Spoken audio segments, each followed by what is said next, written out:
E aí, pessoas, bom dia para vocês. Essa semana, como eu disse para vocês, seria a segunda semana de exercícios de redação, né? E eu queria conversar um pouquinho com vocês. Semana passada, eu estava seguindo somente pelo planejamento de vocês. Mas, como eu peguei o livro já, a gente já vai começando a usar o livro. E eu fiz algumas mudanças. Semana passada eu disse a vocês que a gente seguiria com o gênero reportagem e notícia. Mas antes dele a gente precisa conhecer o outro, que seria o gênero, que seria o texto biográfico, certo? Que está dentro de gêneros textuais narrativos. Esse gênero esse texto biográfico, eu acho que vocês já viram.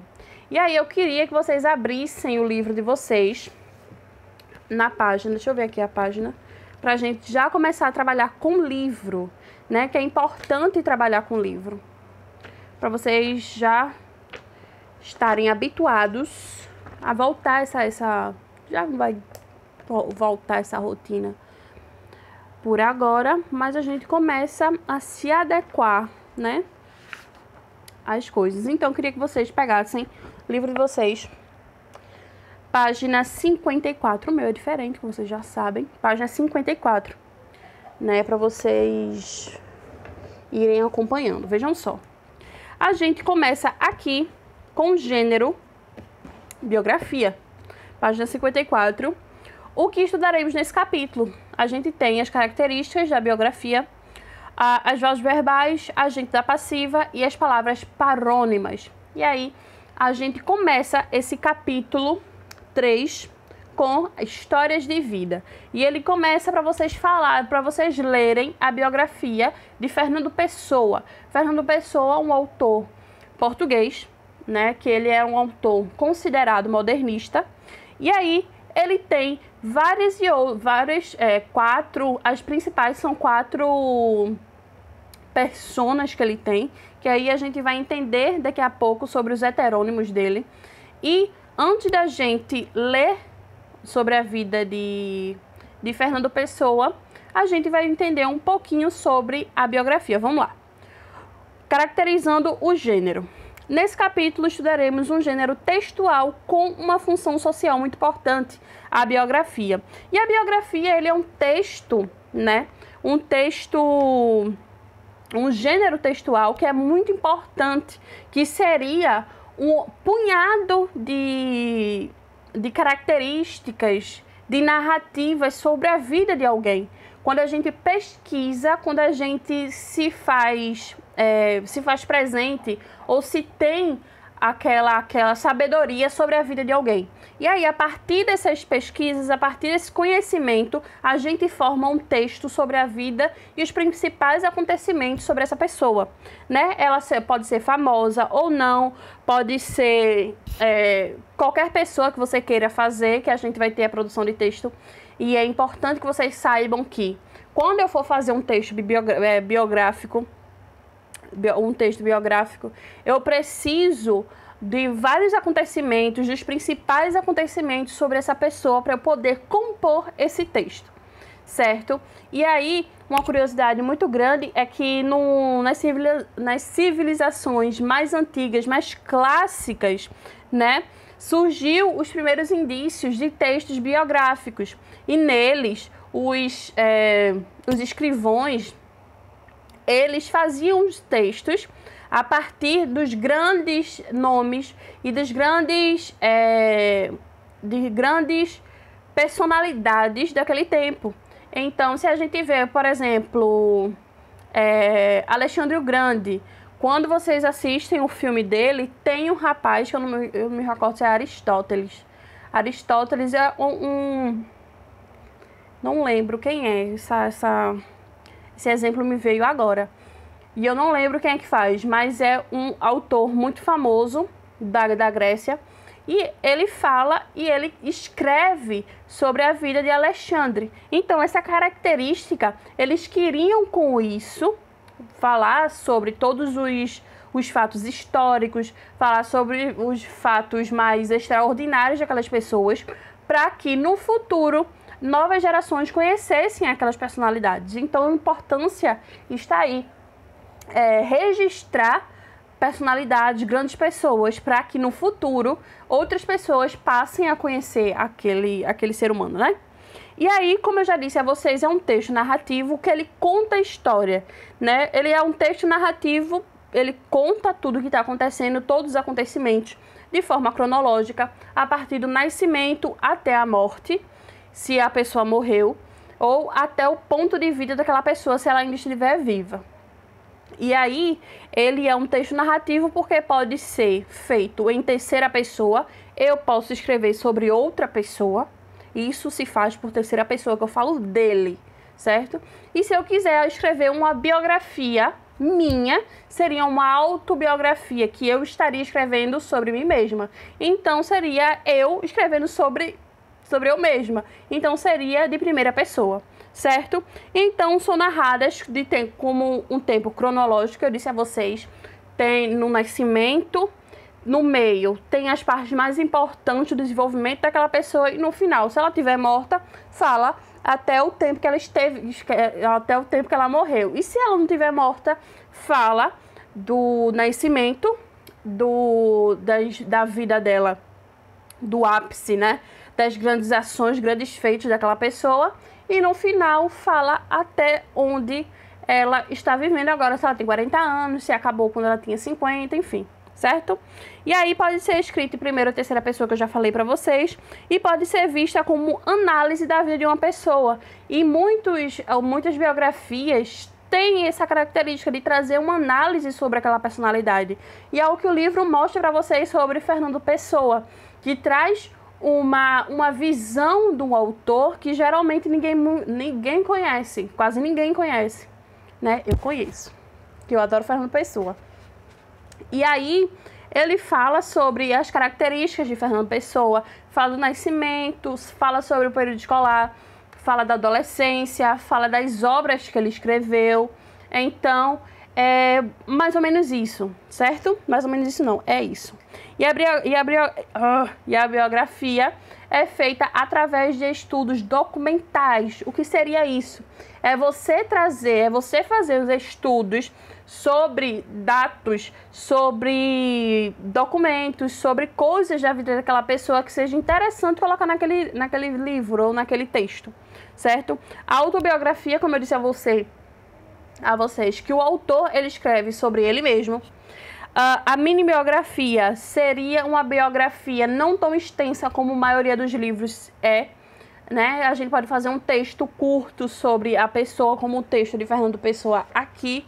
É um texto curto que fala sobre ele e dá algumas características sobre suas obras e também fala sobre várias das faces de Fernando Pessoa, que seriam os seus heterônimos.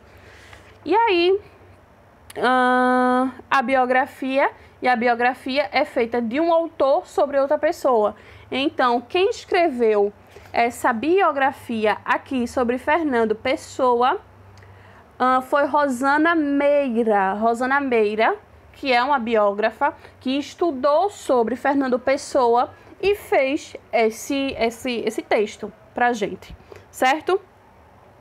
E aí, estrutura, como eu disse a vocês, começa no nascimento da pessoa, os principais fatos, se ela escreveu obras, se ela fez algumas coisas importantes, fala sobre as obras dele, se ele morreu faz muito tempo ou pouco tempo, fala da morte, e depois sobre as curiosidades de vida, é como ela colocou aqui.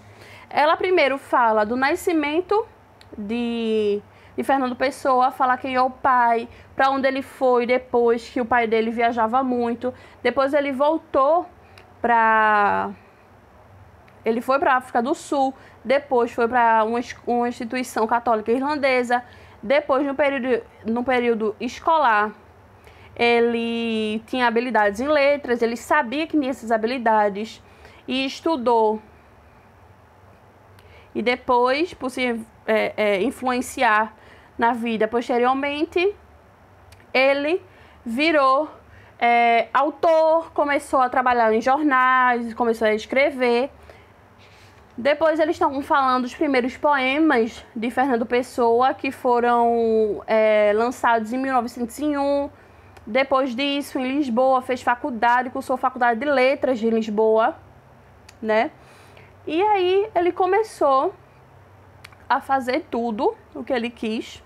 Ele, em 1935, Pessoa começa a apresentar sérios problemas de saúde, provavelmente consequências do consumo excessivo de álcool, vindo a falecer prematuramente em 30 de novembro desse mesmo ano. Então, eles começam a falar sobre a vida toda de Fernando Pessoa, aqui de uma forma resumida, por ser uma mini biografia, e depois ele coloca a obra do autor, as obras dele, e várias faces, que na página 56 eles falam de várias faces de Fernando Pessoa, que essa seria a grande característica de Fernando Pessoa, além dele ser autor.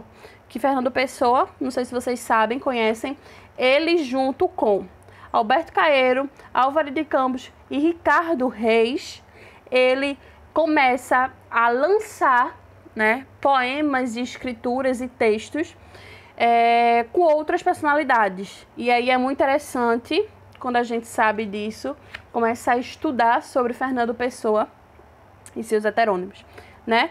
E aí, eu já falei muitas das características, a gente vai continuar.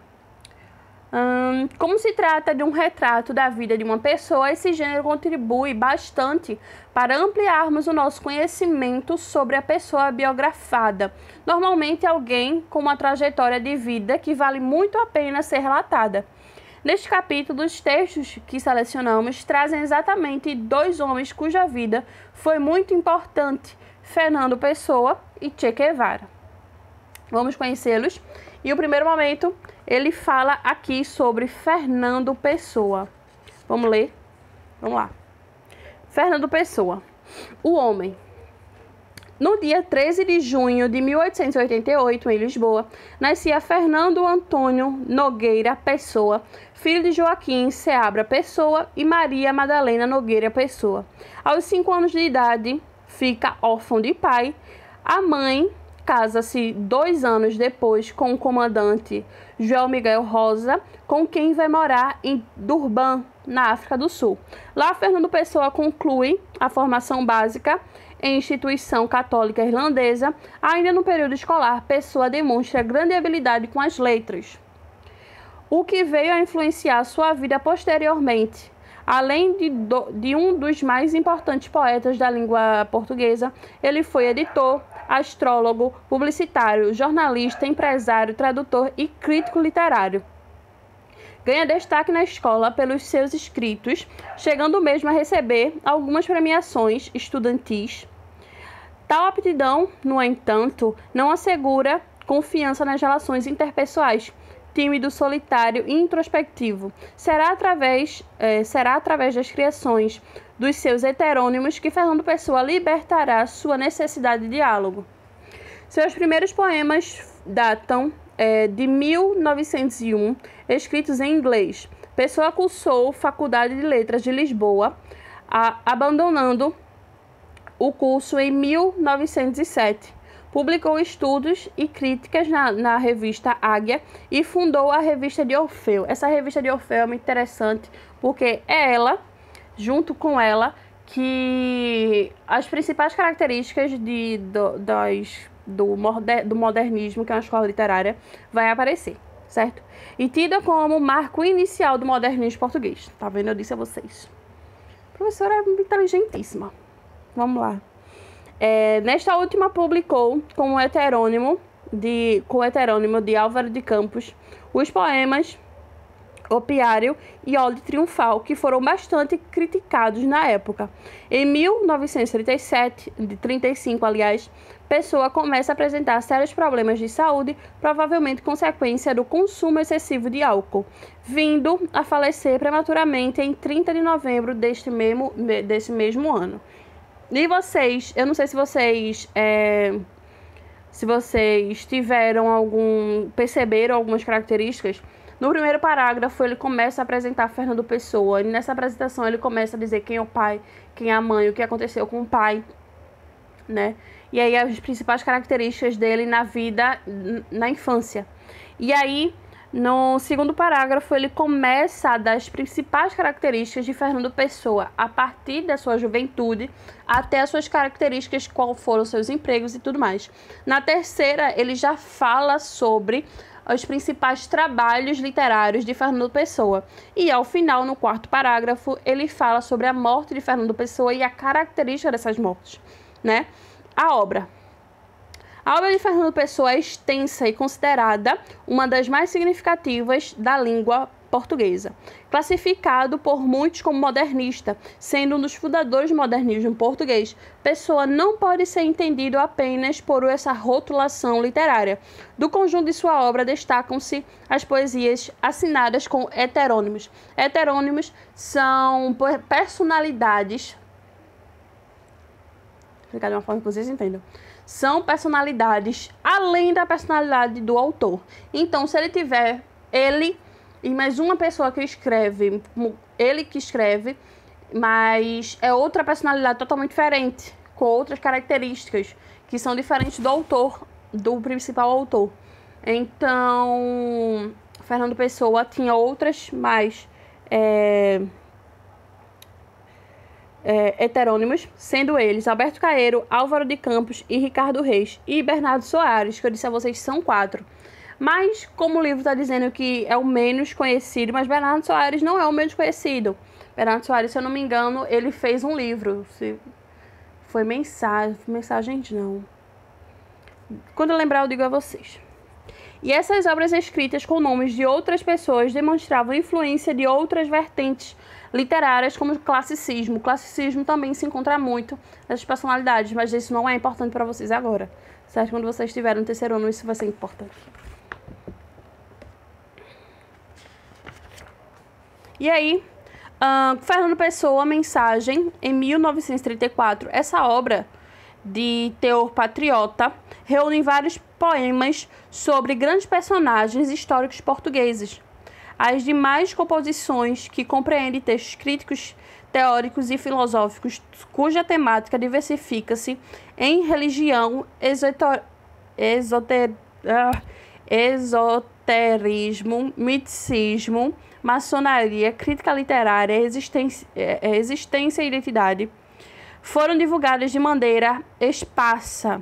Boa parte das revistas literárias, como Orfeu, como foi a precursora do movimento modernista em Portugal, em periódicos ou em colaboração como colunista em jornais da época. Outros escritores pessoanos foram reunidos postumamente, visto que nosso poeta armazenava bastante material avulso, pois, segundo ele mesmo, todos os seus escritos foram inacabados.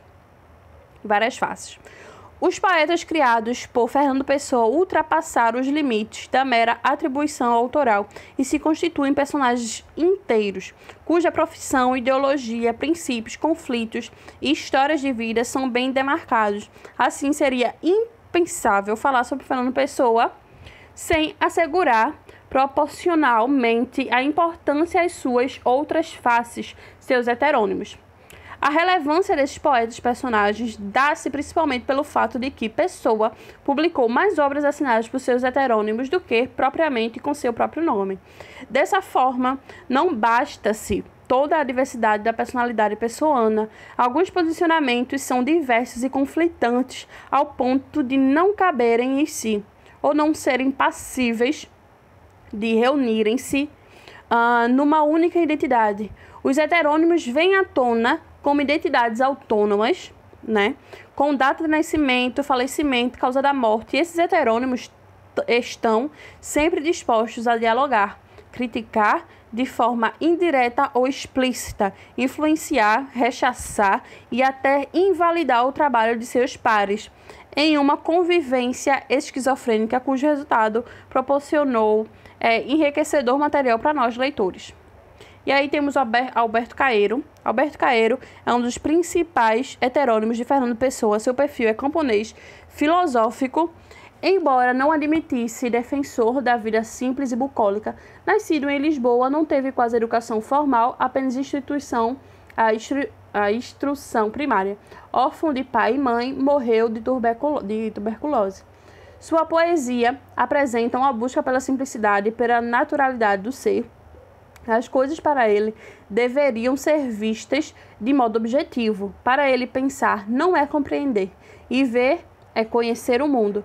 Poeta da natureza, sua poesia apresenta o verso livre, utilizando um estilo mais coloquial e espontâneo. E aí a gente vê que tem várias características. E essa montagem de características e de personalidade foi feito por Fernando Pessoa. E Fernando Pessoa, como a gente já viu, foi astrólogo.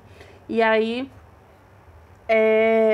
ele que fez a montagem de tudo, do mapa astral desses heterônimos, dessas personalidades. E aí é muito diferente quando a gente lê os textos de Fernando Pessoa, é muito interessante porque todos esses textos são totalmente diferentes uns dos outros. Então, como ele fala aqui de esquizofrênico, é muito louco, porque a gente chega a pensar mesmo que Fernando Pessoa é louco, mas ou é genialidade ou é loucura. Então, quando a gente lê de verdade todos os textos, a gente vê o quão diferente, o quão genial era ele, né? E aí, Álvaro de Campos é um engenheiro futurista, inconformado com um presente extremamente atrelado à velocidade, por vezes assumindo uma postura de descrença em tudo. Seus poemas são escritos em versos livres e também em rimas. Ricardo Reis é médico, defensor da monarquia, clássico, moderado, ligado à natureza e aos ideais pagãos. Nasceu na cidade do Porto, estudou em um colégio jesuíta e viveu no Brasil. Seus poemas apresentam uma busca pelo equilíbrio, refletido sobre temas como a morte, única certeza da vida, os prazeres da existência, retomando um pouco a ideia do carpe diem, que seria você aproveitar a sua vida como se fosse o último dia, como se fosse o último minuto. A recusa a amar, a conformidade perante a vida, e sua linguagem apresenta elementos clássicos, certa erudição e precisão, sem nenhuma espontaneidade. E aí aprenda mais. É importante não confundir pseudônimo com heterônimo, vem do grego pseudo, e é um nome falso, sob o qual alguém se oculta. Ou seja, o pseudônimo é quando o autor não quer ser identificado e ele utiliza outro nome. O heterônimo é totalmente diferente, é quando o autor se faz de outra personalidade para escrever, entende? E aí, terminando essa leitura, a gente fazendo essas primeiras alusões às principais características da biografia, vocês vão fazer a página 57, 58 e 59 do livro para a gente corrigir a semana que vem. Eu não vou pedir para vocês vão me enviar essa atividade até terça-feira, né? E semana que vem, antes da gente iniciar a terceira parte, a partir da semana que vem, antes da gente iniciar a aula, eu faço a correção com vocês. Eu espero que qualquer dúvida que vocês tiverem, vocês escrevam a dúvida para mim, que eu vou estar tirando aqui na aula, certo? Beijo, pessoas. Não esqueçam, atividade pra gente hoje página 57, 58 e 59 para terça-feira. E a partir da semana que vem eu vou mandar mais texto para vocês pra gente trabalhar esse gênero, certo? Essa tipologia textual, que seria o texto biográfico, tá bom? Beijo pra vocês e até semana que vem. E façam atividade, que essa atividade eu quero até terça-feira nos meus coisas, viu? Beijo pra vocês e até lá.